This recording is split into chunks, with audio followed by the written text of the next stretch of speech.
इस दास के संपर्क में आने के बाद लाखों मनुष्यों ने शराब छोड़ दी और वो एक नंबर के शराबी थे।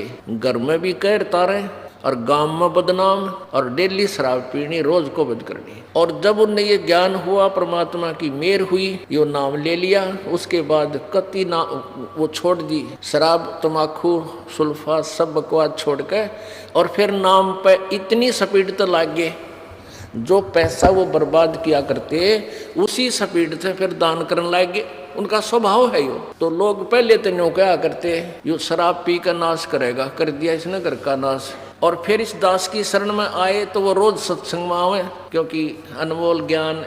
फिर आपत्ति टले तो अनजान व्यक्ति जो भगवान के विधान से परिचित नहीं है, वो ऐसे कहने लगे, यो तो भाई नाश से करेगा, इसने तो अपना नाश ही करना, पहले शराब में करे था, इब सत्संग में जा है तीसरा